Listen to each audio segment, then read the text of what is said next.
So the first thing we wanted to do is the Gasho Rijiho Chiryo to begin the session. So we'll just do a 2-second review of that. The Gasho, use the two hands coming together. This is the way that we are connecting into ourselves and the Reiki energy by focusing on the point where the tip of the middle fingers meet. And then the second part, and I like to sort of feel that tapping into the heaven and the earth as I do that and the flow of the energy. And then the second part is the Rijiho, which has 3 parts to it. First, we're going to make a prayer. May this Reiki always be used for the highest good, for the harm of none, for the benefit of all. May this Reiki please flow through me. Reiki, please flow through me. Reiki, please flow through me. And then we're going to start the treatment. And if you want to add in anything as a grounding cord or some kind of protection, if you're feeling that that's necessary for you, you can do that. And then the way we begin the treatment, which is the Chiryo, it means treatment, is you bring your hands up to your third eye. I like to let the knuckle of my thumb touch right between my eyebrows, which is a point called yin tongue. And then we're ready to begin the treatment. And the way I like to begin the treatment is by doing a quick scan of the, actually, first is just observe what's happening. So I'm looking and I'm seeing that she could probably be a little bit more comfortable. And so I'm going to adjust the pillow so it's actually under her neck rather than helping her shoulders go round. And then I'm going to also adjust this pillow to come more into the middle. And then, so is it okay with you if I talk a little bit about what I'm noticing in your body? Sure. Okay, so before I put my hands on somebody, I like just to take a little bit of a breathing and taking her in. And I'm noticing, for example, that her, like starting on a gross level or just the things that jump out to me the most. Am I speaking too quickly? That her femur bones are rotated in when she's holding her legs together, so that I already know that she's going to get stuck. And even just talking about it, there's a little bit of a softening there.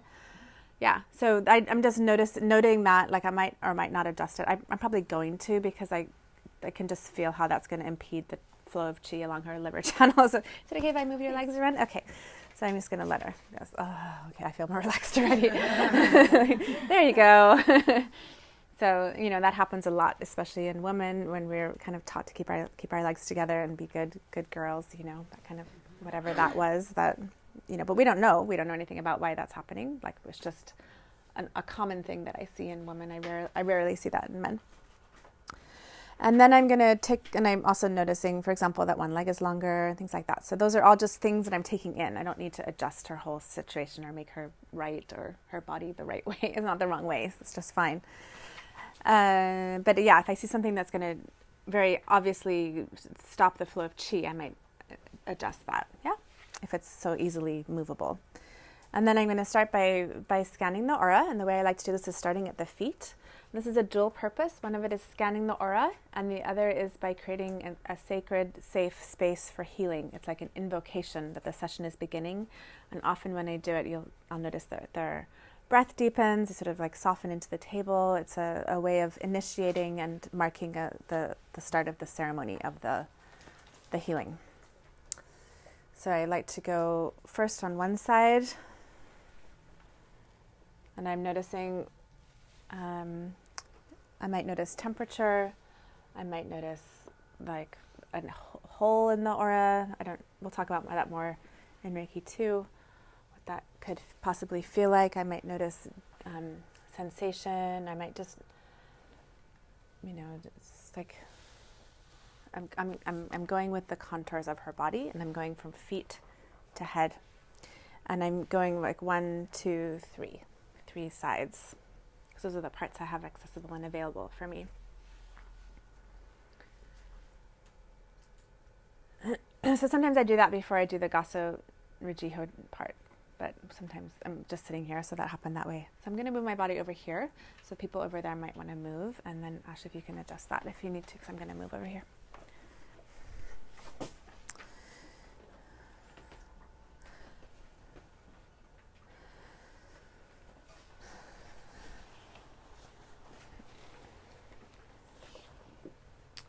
And yeah, you might want to just like, I'm going to be here for about 5 or 10 minutes, so if you want to move, you're welcome to move. So one thing to notice when setting somebody up is that the pillow underneath their head is you want it to be enough that their third eye is slightly higher than their mouth. So often you have to like go down and be like, is this working? So now I'm seeing that her yin tong, this point in her eyebrows, is a little lower. So if you can imagine or see or tap into how the chi is falling out of the top of her crown. Do you see that? There's like a falling down thing that's happening here where the chi's not able to collect into her organs because it's like a little overflushing on the thyroid, a little overexposed here. Okay. So can somebody please give me something to maybe could I have this? Is that okay for you? Is that okay, Mike? Yeah, of course. Okay. So do you mind lifting your head for 1 sec? Okay, you can relax it. Let's see if that was the right amount. How does that look? So one thing to notice is that the person that you're working on might not notice that they're not comfortable. They might feel comfortable because that's what they usually do. So they'll be like, no, I'm fine. But as a practitioner, you can just track that they might, that might be comfortable for them, but it doesn't mean it's super healthy, right? And then we want to have the bolster or the pillow at their legs underneath their knees, so that it's a little bit easier on their lower back and doesn't hyperextend their knees. So then I usually just do the gasha again right before I start here. And then you can bring your hands up and then begin the chiryo, the treatment. And usually when I go over the eyes, I hover for a few minutes because there's something really special about that moment before the hands meet their body, and there's often a lot of chi coming out already, or Reiki. And so I just allow that to flow, and it gives them a chance to actually tap into your energy field before going right into their skin contact. And then the way that I'm lining up my hands here is I'm using this part of my hand on their brow ridge here. So I'm using the hard part, this bony structure, on their bony structure. And I'm having my thumbs touching and my first fingers on the outside of their mouth. So I'm not covering or touching their lips. Yeah. And I'm not touching their nostrils. You can even try it on this yourself.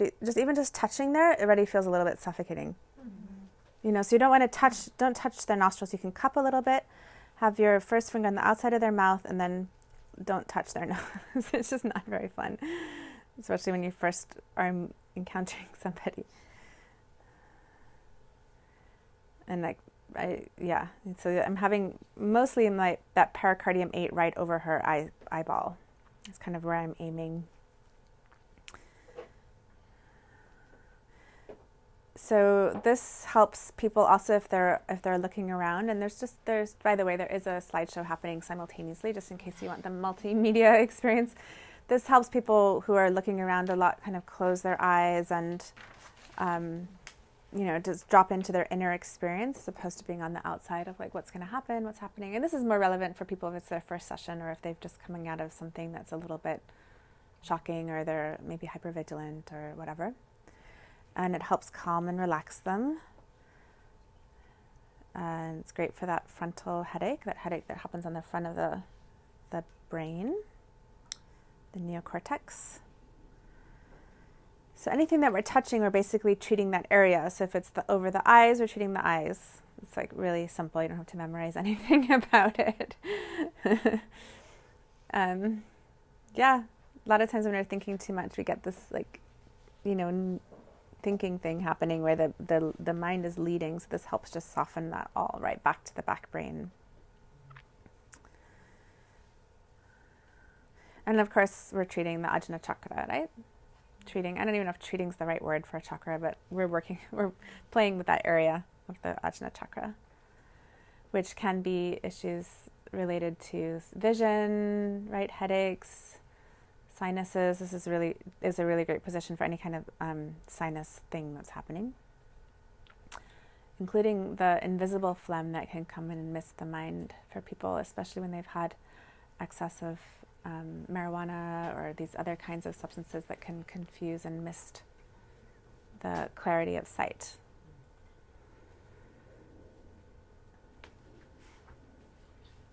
And Reiki Master will go into all these oils and experiment and play with them for different oils that open up different chakras and things like that. Or clarify different chakras, areas. But this is just some little hints about that.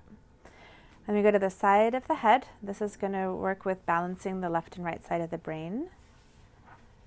Headaches, gallbladder headaches. Headaches are on the side of the head. Jaw tension, right? TMJ, dysfunction. You can also do it over their ears. Some people will not like to be touched over their ears. So if it's my first time with someone, I might just say, like, does that feel okay? Or you could leave it, make it less leading of a question, just like ask them if it's okay that you're, have your hands over their ears. And this, of course, helps with vertigo and balance. Does anybody know the difference between vertigo and balance? Balance is usually like a kind of a blood deficiency, kind of a dizziness where you're spinning around and can't quite find your balance. It can be like benign positional, where you're just like, what? And vertigo, the room's spinning. So balance, dizziness, you're spinning. Vertigo, the room's spinning, and that's usually an inner ear situation. So it might not help with balance. It would help more with vertigo, right? Does that make sense? Mm-hmm. I'm sorry, dizziness. Sorry, not with dizziness. It help more with vertigo. Treating the ears for dizziness doesn't usually work, only for vertigo. Okay, that's right. I was like looking at the words going, they're both an issue of balance. And then, so if I'm going to turn this person over and have them lie on their belly, I usually don't go to the back of the head now. But if I'm not going to turn them over for any reason, maybe they're pregnant, maybe I'm just looking at this time, we don't have time to turn them over, whatever it is, I'm going to go ahead and Reiki the back of the head. And either way, it's useful to know how to work on the back of the head and how to lift somebody's head up. And my aim for when I'm putting their head on my hands is to have the ulnar side of my little fingers touching each other and my hands in a slight cup. And these parts of my fingers at her occiput, which is that ridgy, bony structure at the base of the skull. Yeah. And my counsel, if you're not used to touching or moving around other people's bodies, is to not be too precious about it, but just kind of like, let her know that you've got her, and you're not like, what if I. And so I usually turn to one side and put my hand all the way under and then go to the other side. And then this is also a great time you can start to track, like Dana's helping me do that, so that's not something we need to like totally dive into necessarily in a first session with somebody, but it's information, right? If turning one's head, like it's only weighs 12 pounds, like I probably got it, but there's something there about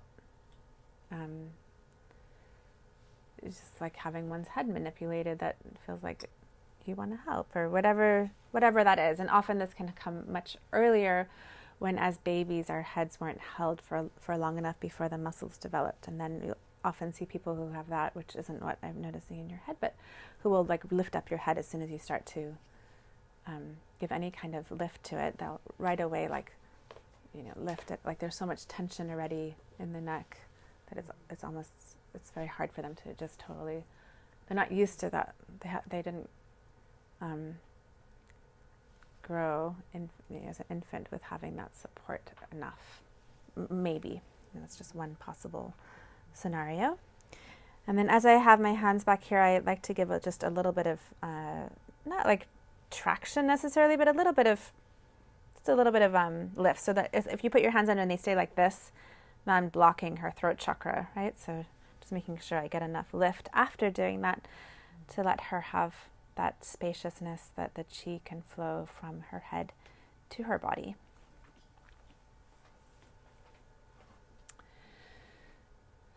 So this is also a really great position for treating the third eye, the Ajna chakra, or the back of the head, or the occiput, or the eyes, because of the pathway of the occipital nerve, how it goes straight from the eyes to the back body here.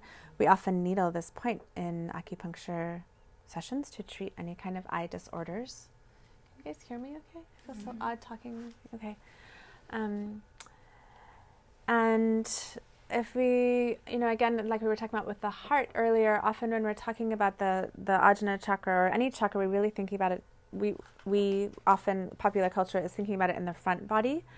I like this picture a lot, but this is Barbara Brennan's book, Hands of Light. I like this picture a lot to show the chakras as really going in as these tunnels, but I would take it a step further. I just haven't quite made the illustration yet, that these are also that torical field. That's my experience of them. I mean, it doesn't quite make sense that they're like these fluty things, although this is definitely an upgrade from the one-dimensional pictures of them going this way. She got that thing, and I would just add in a kind of a torical field of them feeding and moving through. That's kind of what, but in the works. Yeah, so there's that torus shape again. And did I put the electromagnetic field of the heart in there? No. Okay. It's okay. So,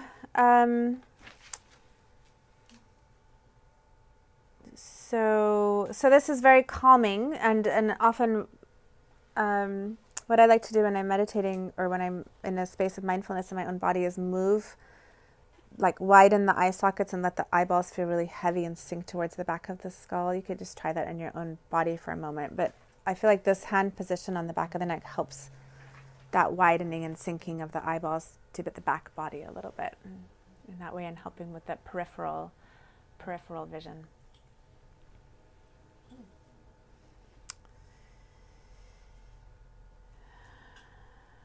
So relaxed.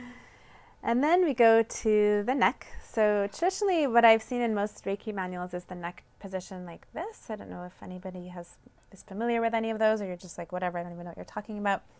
I like this position. I like to rest the ulna side of on the clavicle. I think that can be nice. But I like this one even more because I don't know if you need to move that or not. Because I really like this sandwiching thing we were talking about before. Oops, sorry.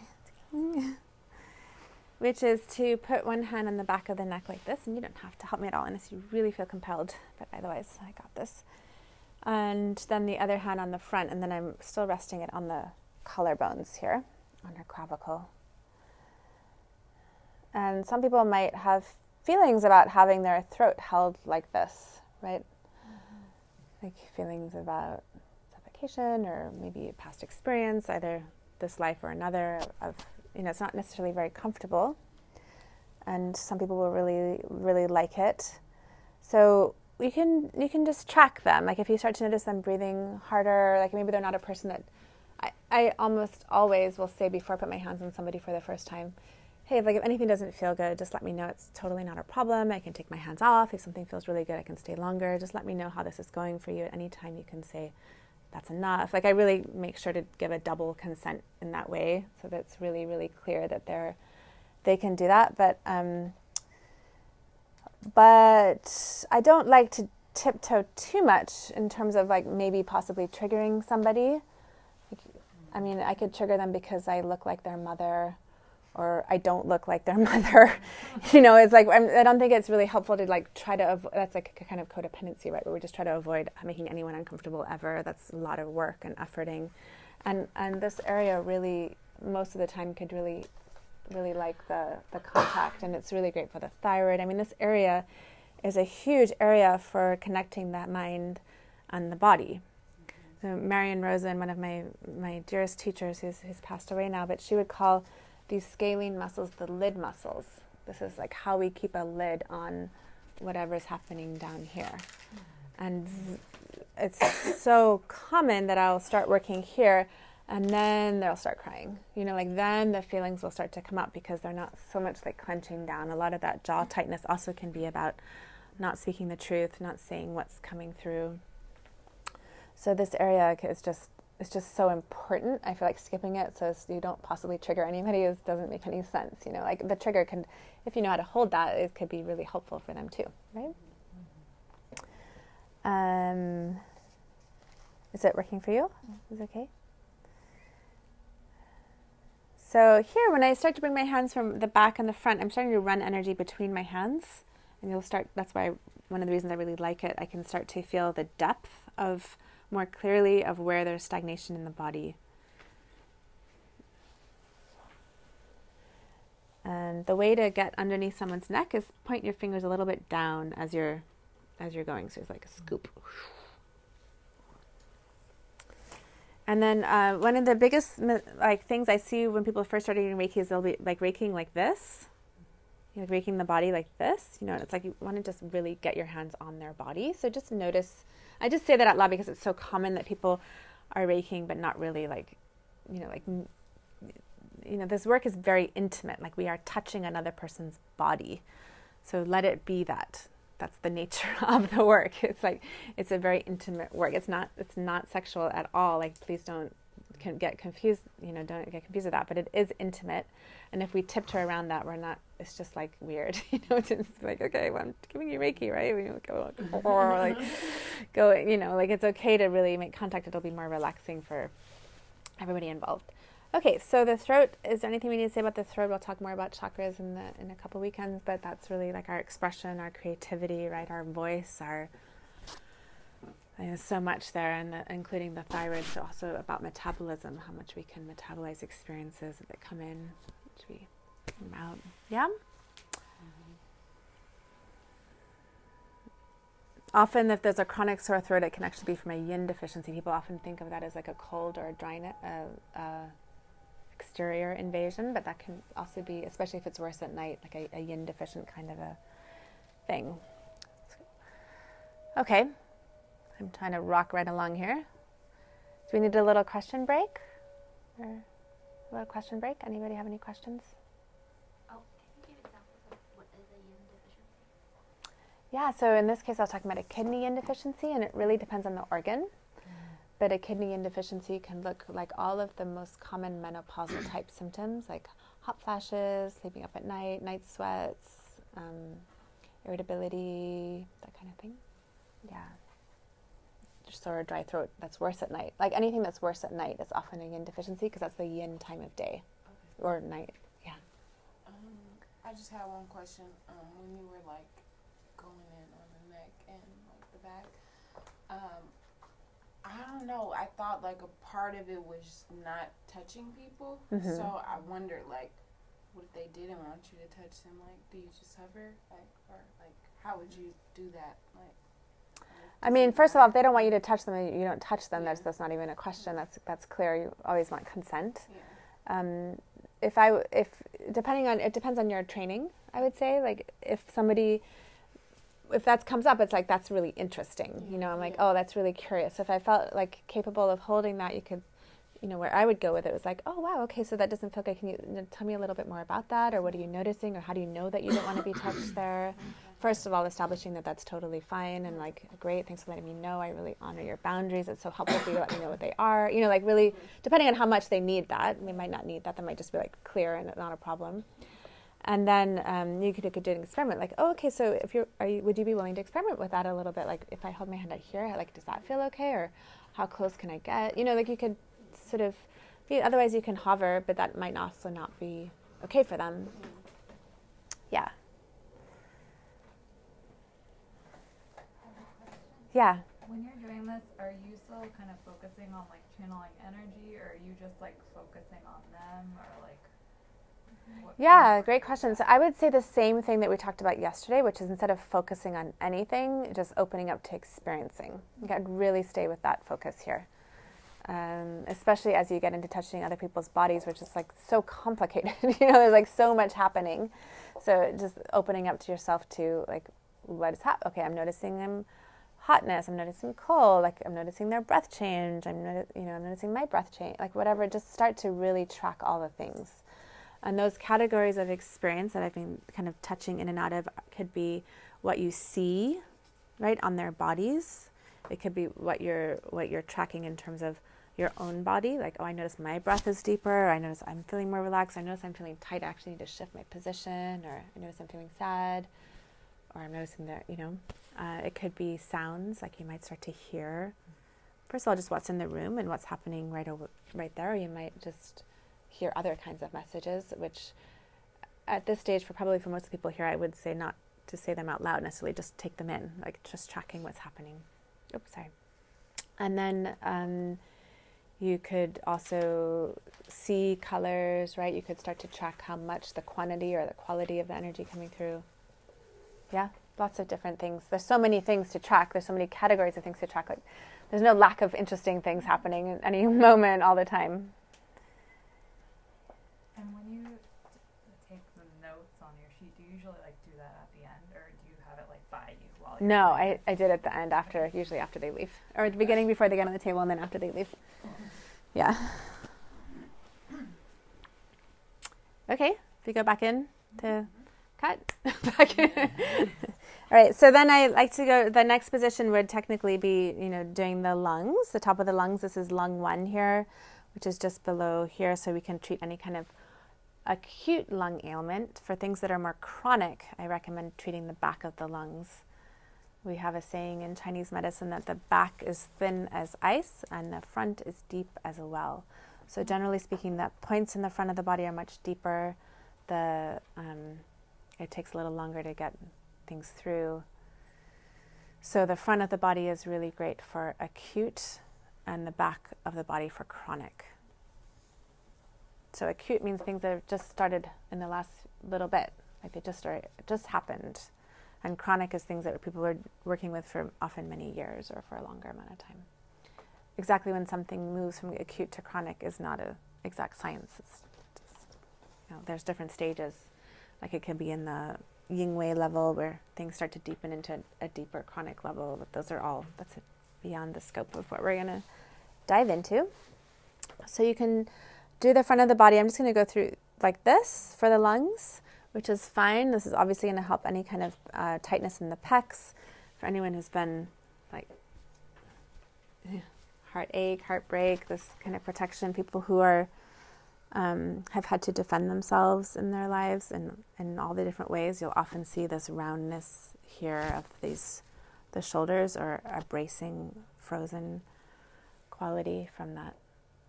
And especially when it happens really young, then they get, that can become very chronically tight here. And did I say anything about the lungs? Anything more? Oh yeah, with breast surgery, this is like the vital area to work with. And often with people they've just had surgery, you probably don't want to touch that area because they've just been so invaded. So you can definitely hover in those cases, but it can be really great to help get the lymph moving again, especially when lymph nodes have been removed there. And also for that, I would definitely recommend doing one hand on the heart and one hand on the elbow and helping move the lymph, especially if they're getting any kind of stagnation happening there. And the best time to do that is before the radiation, like after the chemo, after the surgery, but before radiation, because the radiation, everything will harden up.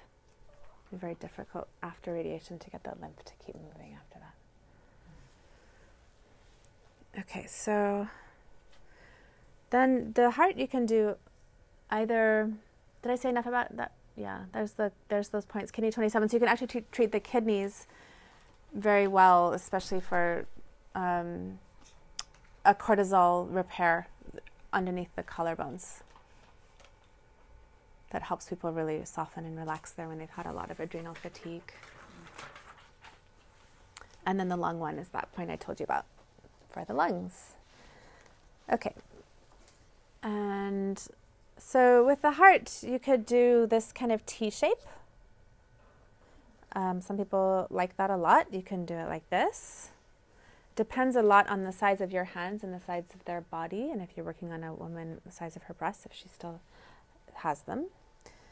And those are all really viable options. What I really like to do is put one hand under. So the way I do this is like a walking pattern with the arms. I'm going to use first this hand, the one that's going to be not on top, to lift up her shoulder. I use the hand that's going to eventually be under to lift the shoulder up. And then I slide the other hand under. And this hand finally is going to go under, pointing down. It didn't work out so well, did it? Hold on a second. There you go. You can relax your body down as much as possible. Yeah. And then I can do this kind of sandwich. I really like this way of working a lot. This is one of my favorite places to be. Marian Rosen would call this the gold mine, which is actually like kind of a colonial way to talk about this area, but it's just like everything happens here. You know, like so much can happen when we're working with the heart, and in different kinds of Japanese palpation-based treatment methods, we have this word called heartology, which is basically like, all the different patterns of the heart as the empress or the emperor of the body. When we're not living from our hearts, dis-ease will happen. Like it's just the thing that happens, because if the empress isn't, or the emperor isn't allowed to govern her isn't allowed to reign, right? There's going to be stagnation. Like, how are you going to stop your heart from governing your life? Like, how are you going to do that, right? Like that's the order of our bodies. That's how we're. I mean, the way that I learned, that's how we're designed ourselves, for her to have her throne, or him to have her throne in the heart. So, it's just what being a human is about. Having that loving thing happening. And of course, there's many reasons why that's not the thing that's happening, but that's not the same as being a loving person. You know, like having all the really good reasons, I think George would say this, having all the really good reasons to not be happy is not the same as being happy or being loving, right? So this is just a really crucial area, I find, and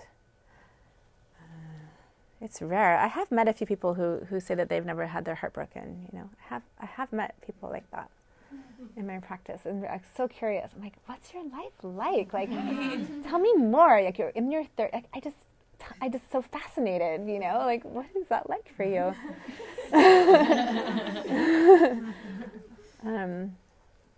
You know, and other people would say if you're not having your heart broken, you're probably not taking enough risks. You know, but I think this, like, I'm thinking about one person in particular. She just seemed like she just had a really happy life. Like, she just had all the things just flow right. I don't know. Like, it's totally possible. Or not. I don't know. I don't know anything about that. But so I want to say one thing about the way that she, in my experience, and other people's, I haven't really. A lot of people talk about this, but like, let's say this is a body, which it's not. It's a bag of some kind of flaxseed. But let's say it was Dana's body or anyone's body. There's a way where how we hold our hands is going to influence where the chi goes. So technically, when you say Reiki has its own innate intelligence. You don't have to do anything. It's going to go to where it goes, and that's enough. And that's true. Like, that's totally fine.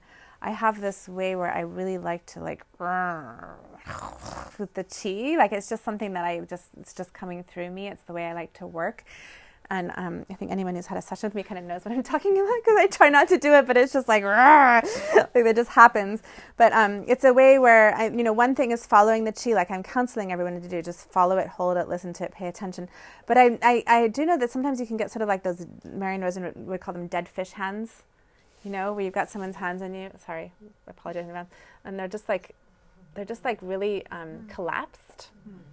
And they feel like a little bit like, what? I hate that feeling. Yeah. That I know that. That dead fish hands, you know, and there's just no chi in them. And it's like, I'm doing my Reiki, I don't have to do anything because I'm just going to pay attention and love and light and like, blah, blah, but it's like, there's like, oh my God, like, whoa, like it's just like, there's a, so, you know, when you're practicing your Reiki, like have some kind of uprightness and let your hands have some micro movements that you're awake and alive and there's energy flowing through, because energy is movement, like we found out this morning, like I found out this morning, you know, like there's something about this wave and this travel, and if our hands are just like overly lax and not, it's just not very pleasant. So that being said, and this can be as gross or subtle as you want to make it, I would experiment with both. We are not doing massage. That's not within the license or the scope of this class. However, there's something that can happen energetically with the chi where you can kind of grab on, and it's like a wild animal, sort of. You know, there's a way to listen and listen and listen and listen. But you know how I was talking yesterday about like how we make decisions, how we know when something's right or yes, and there's something that happens in the body where it's like woof, like there's an aliveness, there's a like a vibrancy, like a coming alive thing. And so if I have my hands on somebody And I'm like not feeling that thing, and I'm not feeling that thing, and I'm like, okay, I'm still not feeling that thing. Okay, defeat on my own body. Okay, find in my own body, trying to feel, yeah. And then suddenly there'll be like a little flicker of the alive thing. I'm like, I'm gonna just like grab onto it energetically, because there's different thoughts about kindness. There's different theories about non-harm, or like being ahimsa. Like this changed, I think, in maybe like the 3rd century, where it used to be like non-harm was like not interrupting, it's like, oh yeah, and then it was like, no, like, I'm not going to just let you go and do that awful thing. Like I'm a no for that, making a stand. And I feel like there's somebody with the chi where we're kind of like at some point we just kind of make a stand for that person's zhang qi to just, and so that's when I feel some kind of flicker of aliveness, my hands might, like hold on to it. And I'm tracking it, and I'm like, and my whole body gets hot, and yeah. So I just to start noticing these things. Yes, you can do nothing and just channel it. You could even watch TV and do Reiki, like it all happen. It's fine, but it's just not the same as like. So with the heart, so if you have your hand on top and the bottom, and you notice that the chi is stagnant right here, you can direct your hand to get to that part. Or if you notice it's flowing here but not here, you can like you're just like directing your hands to find the place that's not where the chi isn't, and then helping the chi to flow in that place. It doesn't have to be with a movement, but it's like a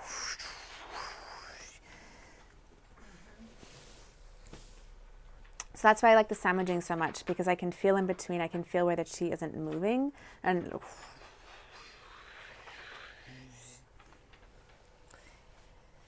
okay, that came through. I'm going to leave it at that. So the heart, it's like the place. It's just everything happens there. And if it's not happening there, then that's part of probably why they're not feeling really great in their lives and their bodies. And then moving on to, so in like really traditional, let's say Takata Reiki, this is sort of the hand positions here. You make these T's, right, which we talked about with the hose gets kinked, right? So you don't need to kink your hose. Yeah? I can also kink my hose by doing this too much, right? So I work on a table, so my hands don't have to do this at all. And that's really helpful. And we'll work on tables today, if I can zip through this. Okay, so then the next thing is, and then you go down the body like this. I really feel like we need to treat the gallbladder tunnel. Like the side of the body isn't worked on at all in Takata Reiki. And that feels like really important to me, especially around the diaphragm. This is also the secondary place where I feel like things really get held, especially when there's, if you think about the diaphragm, I gotta do this diaphragm. This is my favorite images of the diaphragm as this jellyfish-like balloon shape. And you can feel this in your own body as we're talking. As we breathe in, the diaphragm, the fibers of the diaphragm are in a circular shape to the center where the esophagus runs through, the esophageal opening. You guys with me? So as we breathe in, the muscles of the diaphragm contract to create some space, feel it in your own body, to have the air come in, right? And then, so how do we let go? How do we breathe out?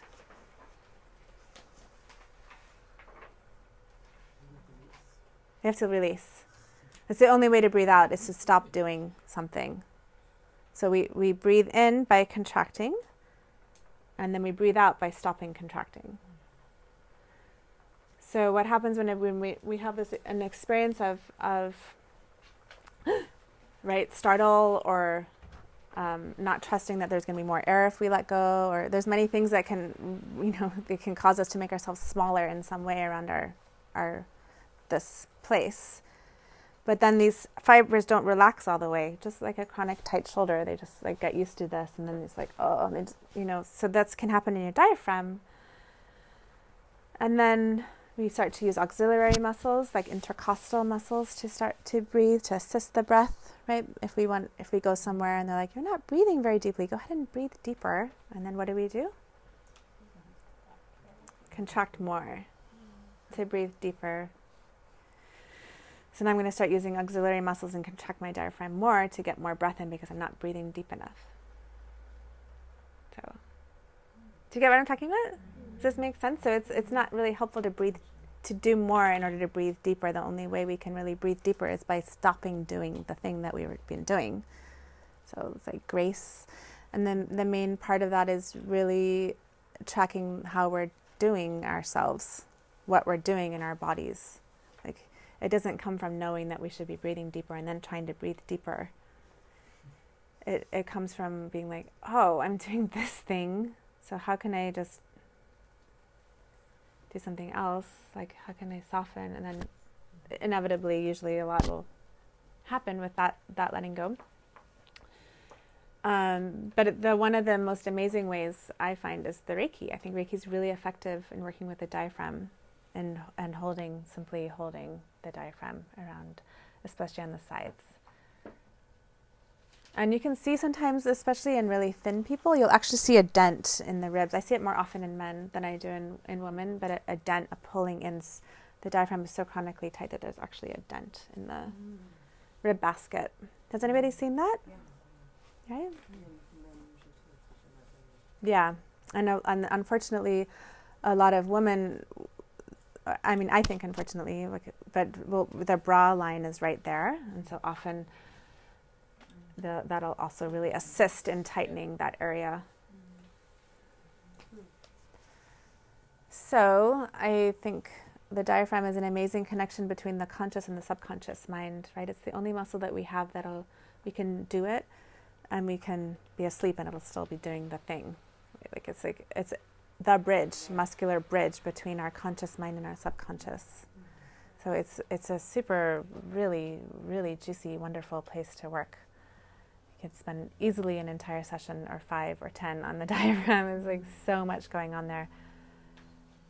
But again, when the diaphragm's really healthy, you'll often hear when you're working here, the belly will start to gurgle because the diaphragm will start to release, and then all the peristalsis can begin to happen again. That's been held, like a lot of IBS, irritable bowel syndrome. Often that's coming from the diaphragm, the tightness in the diaphragm. That's what I see. I don't.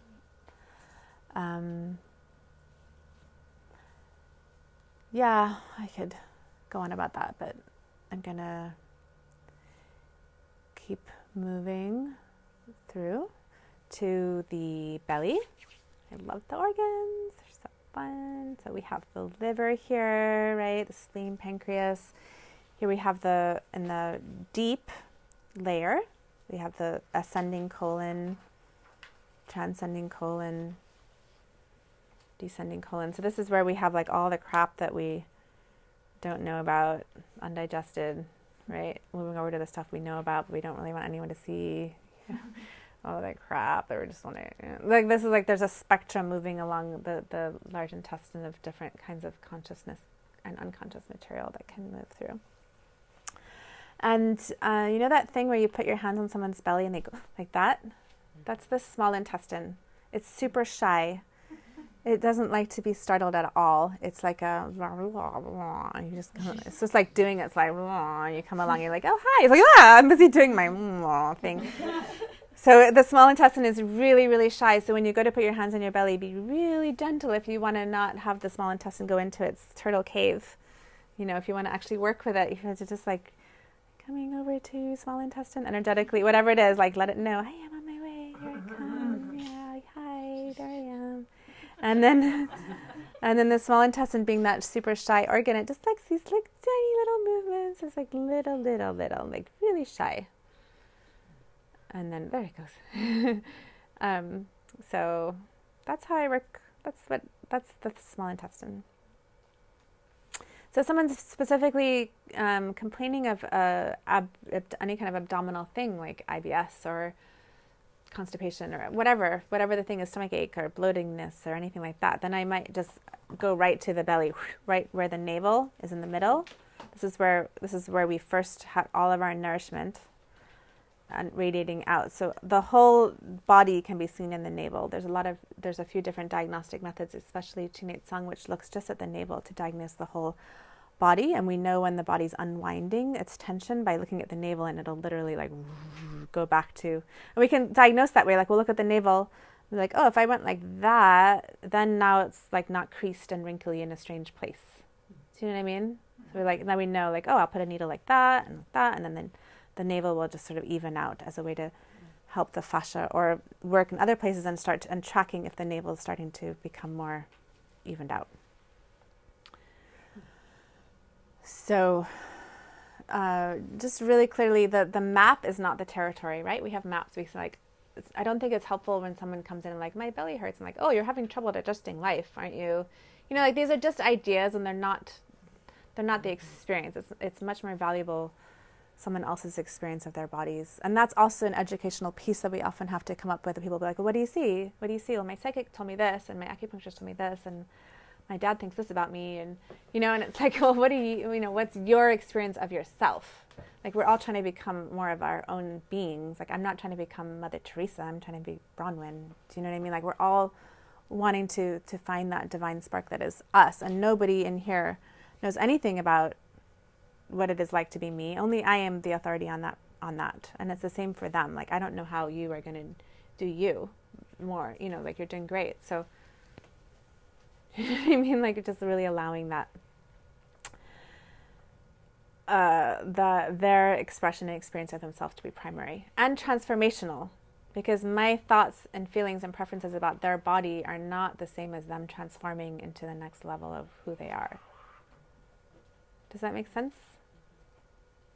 So, like, so super basic, but I feel like that's just really common. I have that all the time when I go to practitioners. They'll like start telling me about me or what they think about things, and that's the other thing I would counsel you with people. I will often say when people come to me for a session, if something comes up for you in the session, if you're noticing something that you want to tell me about, like tell me about it while you're on the table. Don't wait for after to report back to me about the thing.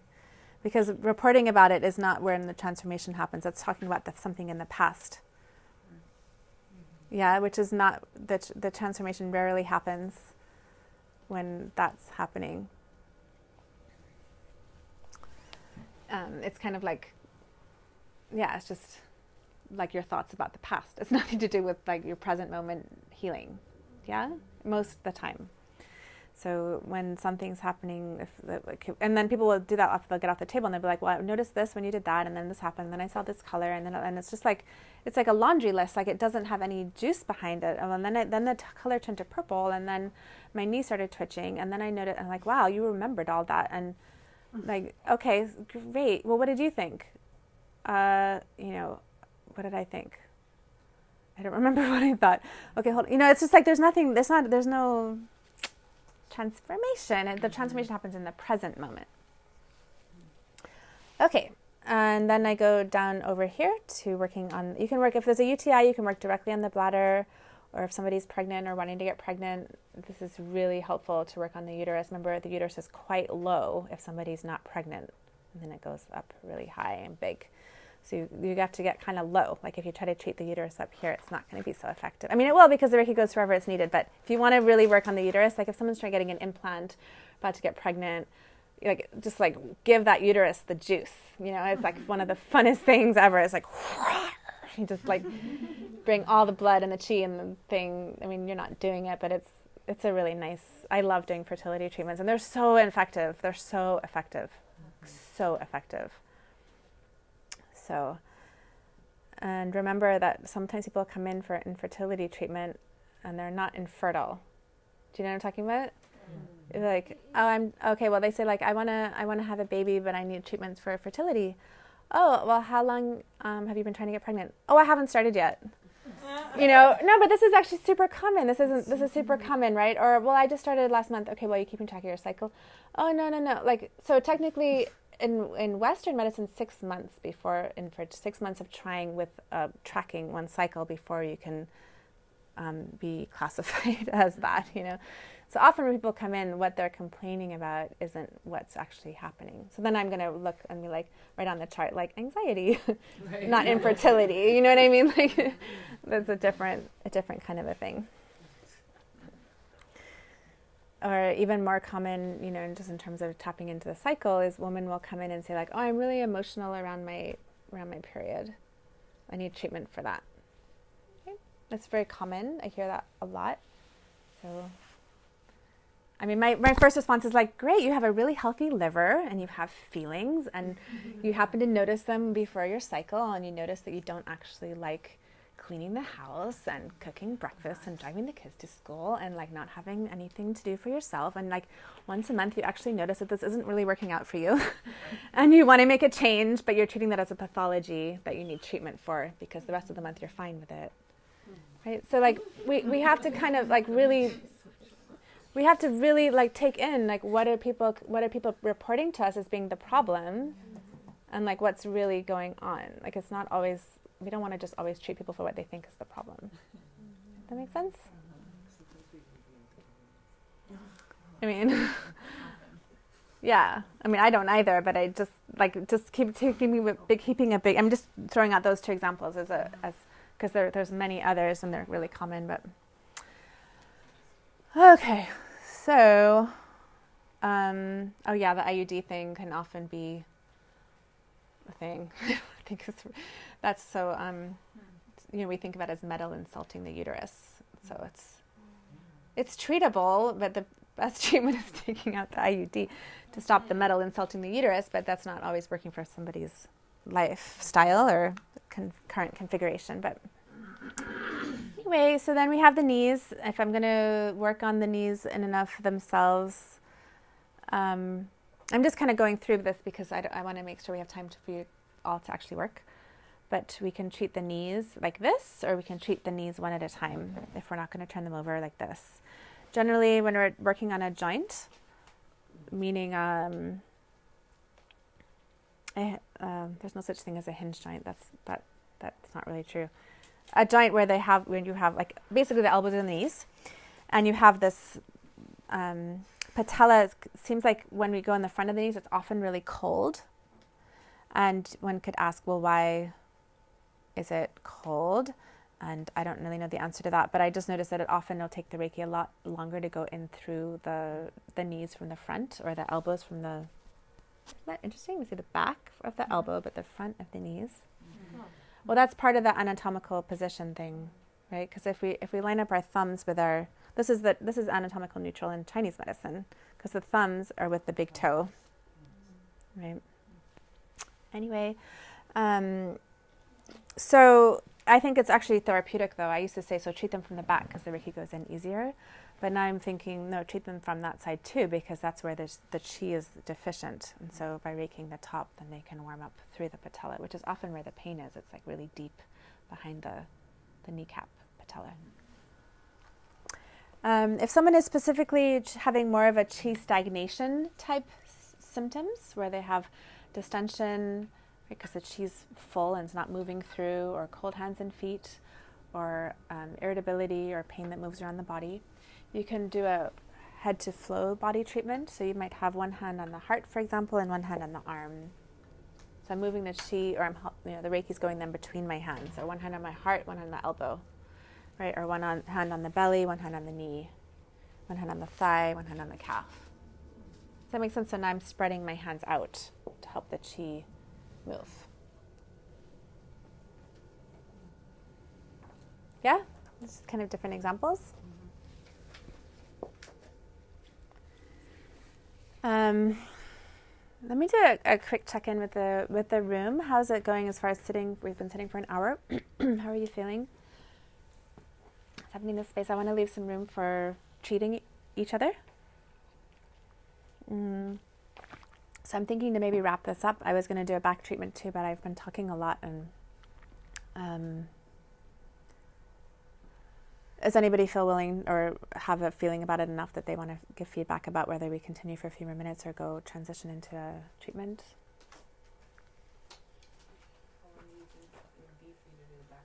Maybe I'll just do 5 minutes. 5 minutes of it, like a quickie, like not really, not talk about it as much, but just kind of go over the back. And then we'll move on to you doing it instead of watching it happen. Okay. So how is it for your neck and shoulders to turn your head to the side if you lay on your belly? Really? Mm-hmm. Shall I do it? Sure. The bolster. No, I got it for you. I was going to make it an example of it. Hands up. Or Well, let's see how you're most comfortable. Are you really comfortable like that? I sleep like this. You do? You look super cozy. So when someone's lying on their belly, I'm going to have the bolster underneath their feet. Abigail, would you please bring me the pillow that's big and symmetrical that's on my bed? Thank you. And what I'm tracking for here is that there's a little bit of a fold in her lower back. If someone has a lot of lordosis, I'm sorry, I meant in her knees, in their lower back, or is complaining about back pain, I probably want to put some kind of lift right here so they don't go into the same kind of lordotic curve that can emphasize the scrunching if their cheese already, or their vertebrae already kind of scrunched in here. Let me see if you got the right one. This is only kind of No, just like not a cervical pillow.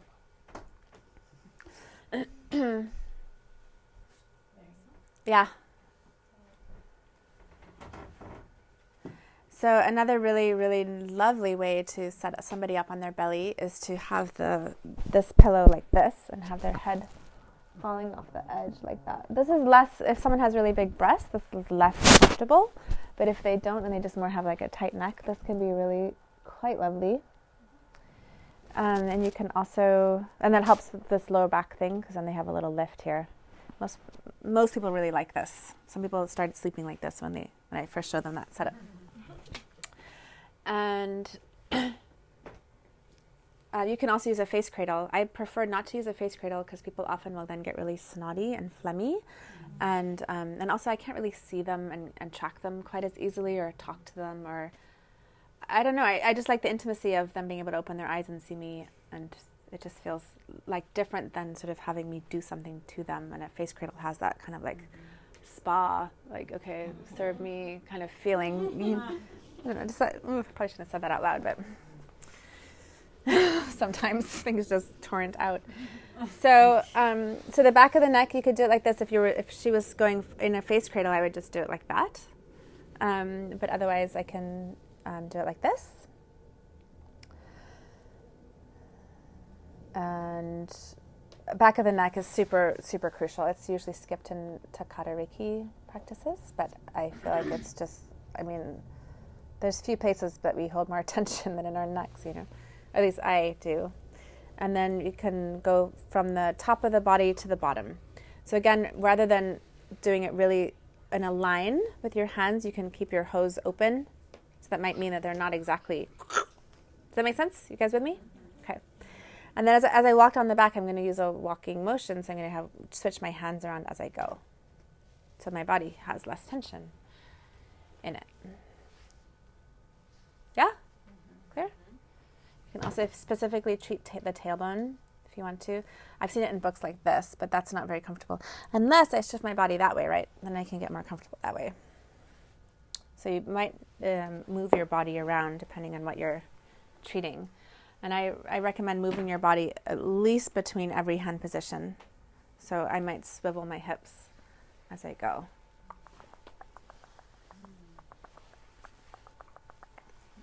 With those sound effects. Rather than,